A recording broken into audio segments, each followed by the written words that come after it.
సేనాధిపతి పుత్రదారుడైతే ఆ సైన్యానికి ఆ సేనకు విజయం వరిస్తుందా?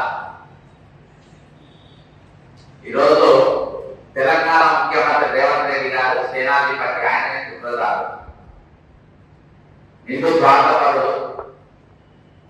4 పార్టీలు బీజేపీ కండువా కప్పుకుంటూ, టీఆర్ఎస్ కండువా కప్పుకుంటూ, టీడీపీ కండువా కప్పుకుంటూ, కాంగ్రెస్ కండువా కప్పుకుంటూ, రేపు ఏ కండువా కప్పుకుంటారు అనేది క్వశ్చన్ మార్క్. ఇది పక్కన పెట్టే ఆయన ముఖ్యమంత్రి పదవికి ఎవరెవరు అడ్డం వస్తారనుకున్నారో, అసమ్మతి నాయకులుగా ఎవరెవరు ఉంటారనుకున్నారో, అందులో జీవన్ రెడ్డి గారిని కానీ, మధు యాష్కిని కానీ, జగ్గారెడ్డిని కానీ, ఇంకా కొంతమందిని ఓడగొట్టే ప్రయత్నం కూడా చేసుకున్నా మాత్రం పక్క ఆయన ఓడగొట్టింది.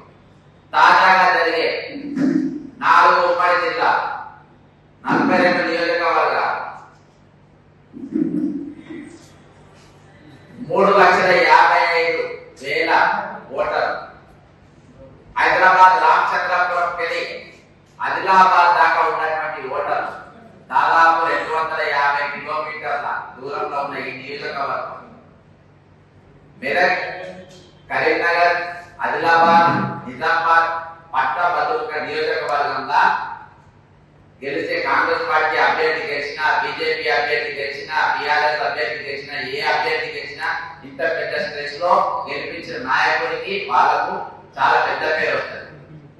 కాబట్టి ఇందులో భాగంగానే మరి పొన్నం ప్రభాకర్ గారు మరియు మేడిపల్లి సత్యం ఎవరైతే చొప్పద జేపీలో ఉన్నారో వీళ్ళిద్దరికి అత్యంత సన్నిహితంగా ఉన్నటువంటి ప్రసన్న హరికృష్ణ అనే ఆయనకు కాంగ్రెస్ పార్టీ టికెట్ ట్రై చేసింది. వాళ్ళ మనిషికి టికెట్ రాలేదు.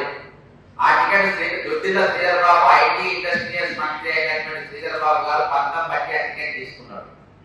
శ్రీధర్ బాబు గారు ఆల్రెడీ ముఖ్యమంత్రికి ఇందరు మీద ప్రయత్నం చేస్తున్న సంగతి అందరికీ తెలిసింది.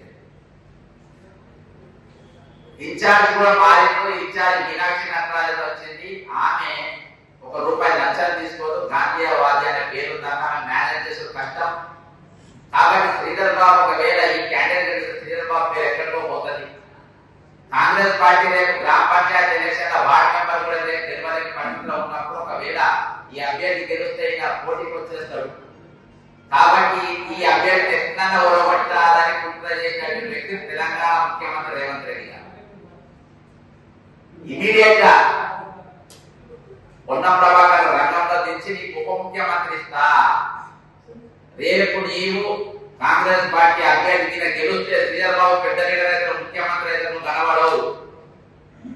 కాబట్టి నువ్వు ఎట్లా చేసి నా క్యాండిడేట్ మేడిపల్లి సత్యం ఉన్నాడు, ఆయన ద్వారా ఈయన కొంచెం వర్క్ చేసి గ్రౌండ్ వర్క్ చేసి మెంబర్షిప్ చేసి ఆయన నిలబెట్టు అని పొన్నం ప్రభాకర్ తో ఈ రోజు బీఆర్ఎస్ టికెట్ ట్రై చేసిన బీఆర్ఎస్ వాళ్ళు నిలబెట్టమన్నారు. లాస్ట్ ఆ బీఆర్ఎస్ టికెట్ ఇచ్చి నిలబెట్టింది. ఈరోజు జరిగే కుట్రేందంటే రేపు ఇదంతా బయటకు వస్తుంది. కేంద్రానికి ఈ రోజు కాంగ్రెస్ పార్టీ అభ్యర్థి పక్కా ఓడిపోతుంది అనే సమాచారం మీనాక్షి నటరాజన్ చేరిన తర్వాత ముఖ్యమంత్రి ప్రజలు పెట్టేటప్పుడు ఆగమేఘాలని ఒక ఎమ్మెల్సీ అభ్యర్థికి ప్రచారం చేసిన ఏకైక ముఖ్యమంత్రి రేవంత్ రెడ్డి. ఇప్పటికే ఏ ముఖ్యమంత్రి కూడా ప్రచారం చేయని ఒక గ్రాడ్యుయేట్ ఎమ్మెల్సీ, దానికి రేవంత్ రెడ్డి ఈ రోజు ప్రచారం చేసే స్థాయికి దిగజారిందంటే కేంద్ర కాంగ్రెస్ వచ్చిన ఒత్తిడి వల్ల ఈ రోజు దిగి రేపు దీని ప్రచారం కోసం అని చెప్పేసి 4 జిల్లాల మీటింగ్ పెట్టడం జరిగింది.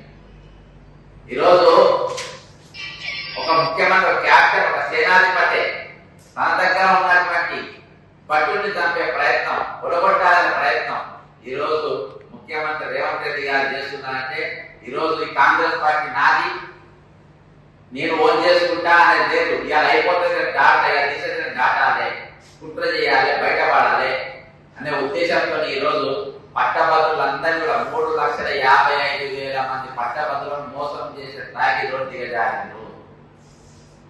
ఈరోజు ప్రెజర్ పెట్టి పొన్నం ప్రభాకర్ తుపాకీ పెట్టి శ్రీధర్ గెలిస్తే నా పదవి పోతుంది, ఆయన ఎక్కడ ఉంటాడో నీ పదవి ఉంటుందో లేదో అనే emotional blackmail Revanth Reddy అంటే బ్లాక్ మెయిల్, లోపల బ్లాక్ మెయిల్ అందరికీ తెలుసు.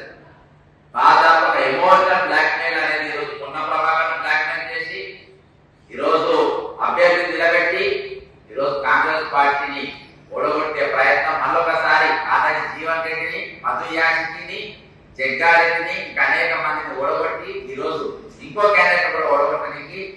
తెగించిన ముఖ్యమంత్రి రేవంత్ రెడ్డి. ఆయన పదవి పోతుందని ఆయన ఈరోజు ఎంత విచిత్రం అంటే ఇక్కడ కాంగ్రెస్ పార్టీ అభ్యర్థి గెలిస్తే నా ముఖ్యమంత్రి పోతుంది, కాంగ్రెస్ పార్టీ అభ్యర్థి ఓడిపోతే నా ముఖ్యమంత్రి ఉంటది.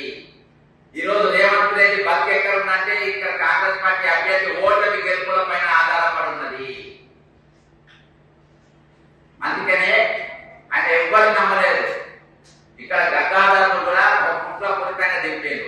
గంగాధర్ ఓట్లు కింద చీల్చుకుంటే కాంగ్రెస్ పార్టీకి వచ్చే అవకాశం ఉంటాయని చెప్పేసి బ్యాక్గ్రౌండ్ స్కెచ్ మొత్తం తిప్పి ఆయన డ్రాప్ అయినట్టుగా చేసింది. ఇదంతా ఒక మహాకుట్ర. కాబట్టి ఈరోజు మీరు తెలంగాణ విజ్ఞులు గత ప్రభుత్వం మీద 179 కేసులు వేసిన, మిషన్ భగీరథ వేసింది నేనే, మిషన్ కాకతీయ వేసింది నేనే, కాళేశ్వరం పిటిషనర్ నేనే, ధరణి అనేది ఒక అడ్రస్ అయిన టెరాసిస్ కంపెనీ క్వాంటెల్లా కంపెనీ ఎక్కడికి వెళ్ళి వచ్చినాయని చెప్పి అది బయటకు తీసింది నేను, వరంగల్ సెంట్రల్ జైలు ఊరబెట్టిందని చెప్పి తీసింది నేను, గ్రూప్ 1 ఎగ్జామ్ పేపర్ లీక్ అయితే అది బయట తీసింది నేను. దాంతో సహా ఈరోజు అనేకమైన ఇయార్కి 8,50,50,000 కోట్ల అప్పు ఏమేమి కూరబెట్టిందో చెప్పిన, రాష్ట్ర సెంట్రల్ జైలు కూరబెట్టిండ్రు, సివిల్ సప్లైల గుడుసులు కూరబెట్టిండ్రు, ట్రాన్స్ఫార్మర్లు కూరబెట్టిండ్రు, పోలీస్ జీబులు కూరబెట్టిండ్రు, పోలీస్ వాకింగ్ యాక్ట్ కూరబెట్టిండ్రు.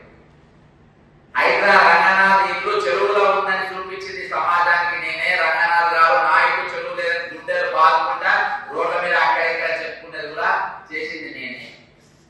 నేనే నేనే అని చెప్పడానికి కారణం ఏంటంటే ఈరోజు చెప్పిన పనుకునేది కూడా చేసింది నేనే. నేనే నేనే అని చెప్పడానికి కారణం ఏంటంటే ఈరోజు చెప్పిన పనులు చేసుకోకుంటే కూడా ఈరోజు జనానికి అర్థం లేని పరిస్థితి. కాబట్టి నేను ఖచ్చితంగా రేపు కౌన్సిల్ లో ఉండాల్సిన పరిస్థితి. ఈరోజు తెలంగాణ ఆత్మగౌరవం 8,50,000 కోట్ల అప్పు, 40 లక్షల మంది నిరుద్యోగులు, 3,67,000 ఖాళీలు. ఈరోజు అన్ని వనరులు ఉన్నా అల్లున్నట్టు చెరుకుంటే ఈరోజు తెలంగాణలో అన్ని ఉన్నా కానీ కావాలని అప్పు చేస్తూ వాళ్ళు జైలు నింపుకొని. కాబట్టి ఒక పెద్ద చర్చ ఈరోజు బహిరంగ 1 నిమిషం లాస్ట్ 1 మినిట్ అంటే 60 సెకండ్లు చెప్తాను. ఈరోజు 2011 యూపీఏ సర్కార్ చేసినటువంటి సర్వేల తెలంగాణ జనాభా 3,50,00,000 పక్కన పెడతాను. 2014 కేసీఆర్ చేసిన సర్వేల 3,68,00,000 పక్కన పెడతాను. రేవంత్ రెడ్డి గారు చేసిన సర్వేల 3,54,00,000 అంటే జనాభా తగ్గింది. సింపుల్ లెక్క చెప్తా. రేవంత్ రెడ్డి గారిని సర్వే చేయకూడదు లెక్క రాయాలి. ఎట్లా చెప్పారు? 18 సంవత్సరాలు దాటి ఓటకున్న వాళ్ళు ఈ తెలంగాణలో 3,32,00,000 అబద్ధమైన వృద్ధి అని. 10వ తరగతి పరీక్ష రాసిన వాళ్ళు బోర్డ్ ఆఫ్ 10th సెకండరీ లెక్క ప్రకారం 5,50,000 మంది. అంటే ఎల్కేజీకి వెళ్ళి 12th క్లాస్ వరకు 14 క్లాస్ ఉంటే 14 క్లాస్ 5,50,000 మంది ఉంటే దాదాపు వీళ్ళు 18 లక్షల మంది వీళ్ళే ఉంటారు. అంటే 3,54,00,000 ఇటు 70 లక్షలు వేసుకుంటే నీకు 4,20,00,000 లెక్క ఇక్కడ ఆన్ పేపర్ వచ్చాయి. ఇంకా పచ్చి అబద్ధం. ఈ రోజు నేను అడిగి గూగుల్ కొట్టి వస్తుంది. మీరు పెద్ద ఏం చేసే అవసరం లేదు, గూగుల్ లో కొట్టి వస్తుంది. ఈ రోజు పెద్ద మనిషి అంటాడు బీసీలు 20 లక్షల మంది లెక్క పెట్టమని చెప్తున్నారు. లెక్క పెట్టి అదే లెక్క చెప్తున్నా. 10వ తరగతి రాసిన ఇంకా పుట్టిన పిల్లలకి మొదలు పెట్టి స్కూల్ పోయి పిల్లల వరకు ఉంటే ఎంతమంది అంగన్వాడీ చెప్తారు. అంగన్వాడీ వాళ్ళకి వాళ్ళు చెప్తారు ఎంతమంది. కాబట్టి ఈ రోజు ఇంత పచ్చి మోసాలు జరుగుతూ ఉంటే కౌన్సిల్ లో చర్చ జరిగింది, పెద్దల సభలో చర్చ జరిగింది. ఒక దిక్కు కుట్రదారుడు రాజకీయం చేస్తా ఉన్నాడు, కుట్రదారుడు ఈ రోజు రాష్ట్రాన్ని ఏరుతా ఉన్నాడు. ఈరోజు తెలంగాణ ఆత్మగౌరవం అంటాం, స్వయంపాలన అంటాం, నీళ్లు నియామకాలు అంటాం, మళ్ళీ మనం ఓటాం అనుకునే కార్యక్రమం. అంటే ఈ రోజు అందుకని అక్కడ సేనాధిపతి కుట్రదారులు అయితే ఇవన్నీ ఉంటాయి. కాబట్టి విద్యులు ఉత్తర తెలంగాణ వాస్తవ్యులు చైతన్యవంతులు ఒక్కసారి మీరు ఆలోచించండి. వాస్తవం అనేది మెల్లగిన వాడుతుంది, నిజం అనేది చాలా మెల్లగిన వాడుతుంది. ఆ మెల్లగా వినవాడే దాన్ని మీరు వినే ప్రయత్నం చేయండి. ఒకసారి నా అభ్యర్థులను కూడా మీరు పరిశీలించండి.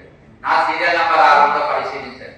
ఇంత పెద్ద కుట్ర ఉందని చెప్పేసి నేను సీక్వెన్స్ తో సహా చెప్పాను. ఈరోజు తెలంగాణ జనాభా ఎంత సత్యమో రేవంత్ రెడ్డి కాంగ్రెస్ పార్టీ అభ్యర్థిని ఒడగొట్టడానికి చేస్తున్నటువంటి కుట్ర కూడా అంతే సత్యం అని చెప్పుకుంటూ సెలవు తీసుకుంటున్నా. జై తెలంగాణ. అమరవీరులకు జోహార్.